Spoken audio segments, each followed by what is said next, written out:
अगर आप इसे सामने से देखें तो लगेगा जैसे किसी शिकारी जानवर की आंखें आपको घूर रही हों। लंबाई करीब 17 मीटर, ऊंचाई लगभग 5 मीटर और इसके मुख्य रोटर का व्यास भी 17 मीटर, यानी पूरा का पूरा एक चलता फिरता युद्धक किला। इसमें लगे हैं 2 ताकतवर इंजन क्लिमॉफ TV3 117 VMA, जो इसे 300 किलोमीटर प्रति घंटे की रफ्तार से उड़ने की ताकत देते हैं। ये ऊंचे पहाड़ों, बर्फीले इलाकों और रेगिस्तान तक में आराम से उड़ सकता है। इसका बॉडी इतना मजबूत है कि इसे फ्लाइंग टैंक कहा जाता है। टाइटेनियम और कंपोजिट आर्मर से बना इसका ढांचा 12.7 मिलीमीटर की गोलियों और मिसाइलों के टुकड़ों को भी झेल सकता है। मी-28 का कॉकपिट 2 सीटों वाला होता है। आगे बैठता है गनर और पीछे पायलट।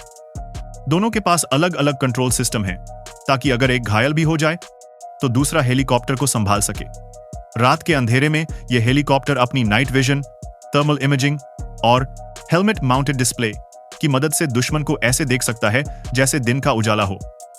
यही वजह है कि इसे नाइट हंटर कहा जाता है, क्योंकि यह रात में भी मौत का निशाना नहीं चूकता। अब बात करते हैं इसके हथियारों की, क्योंकि यह हेलीकॉप्टर सिर्फ उड़ता नहीं बल्कि अपने साथ मौत का पूरा गोदाम लेकर चलता है। इसकी नाक पर लगी है 30 मिलीमीटर शिपुनोव 2 A42 कैनन, जो 360 डिग्री घूमकर दुश्मन को कुछ ही सेकंड में धूल में मिला देती है। इसके अलावा इसमें लगाई जा सकती हैं अताका और विक्र मिसाइल्स, जो 6 किलोमीटर दूर बैठे टैंक को भी उड़ा सकती हैं।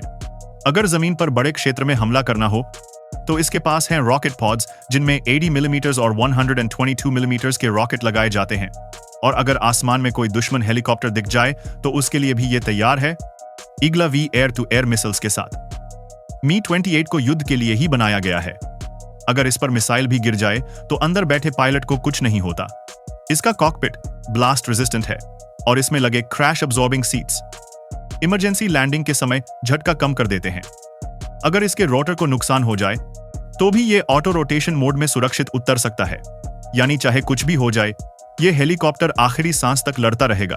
अब जरा तुलना कर लेते हैं अमेरिका के AH-64 अपाची से। अपाची थोड़ा हल्का और महंगा है, जबकि मी-28 भारी, सस्ता और ज्यादा मजबूत है। रेंज में अपाची थोड़ा आगे है, लेकिन फायर पावर और आर्मर में मी-28 कहीं आगे निकल जाता है। यानी अगर दोनों आमने सामने हों तो अपाचे को भी बचने के लिए सोचना पड़ेगा।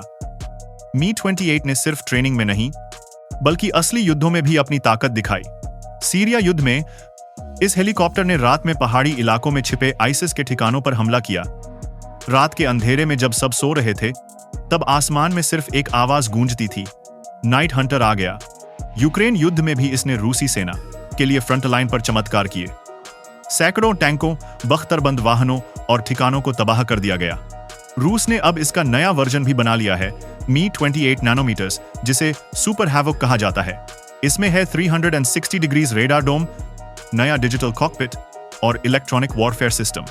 ये पुराने वर्जन से 25% ज्यादा ताकतवर है और भविष्य के हाईटेक युद्धों के लिए तैयार किया गया है। रूस की रणनीति में मी-28 ग्राउंड सपोर्ट बैकबोन की तरह काम करता है। यह हमेशा टैंकों, सैनिकों और मिसाइल यूनिट्स के साथ आगे बढ़ता है। पहले दुश्मन की एंटी टैंक पोजीशन, बंकर और कमांड पोस्ट को तबाह करता है ताकि जमीनी सेना को रास्ता साफ मिले। रूस की शॉक एंड ऑ स्ट्रैटेजी, यानी पहले ऐसा हमला कि दुश्मन संभलने का मौका न पाए, उसका सबसे घातक हथियार है ये नाइट हंटर। आज सिर्फ रूस ही नहीं बल्कि इराक, अल्जीरिया, उज्बेकिस्तान और वेनेजुएला जैसे देश भी मी-28 का इस्तेमाल कर रहे हैं। इराक ने तो आईसिस के खिलाफ लड़ाई में इसे अपनी मुख्य ताकत बना लिया था, क्योंकि ये सस्ता है, मेंटेन करना आसान है और किसी भी मौसम में काम करता है। दोस्तों, मी-28 हैवक सिर्फ एक हेलीकॉप्टर नहीं, ये रूस की सैन्य सोच का प्रतीक है, शक्ति, साहस और आत्मनिर्भरता का प्रतीक। जब ये हेलीकॉप्टर उड़ता है तो आसमान कांपता है और नीचे जमीन पर सिर्फ एक आवाज गूंजती है, हवॉक आ रहा है, और फिर सब कुछ खामोश। अगर आपको यह वीडियो पसंद आई हो तो लाइक करें, अपने दोस्तों के साथ शेयर करें और ऐसी ही रोचक रक्षा तकनीक की कहानियां देखने के लिए सब्सक्राइब करें हमारे चैनल को।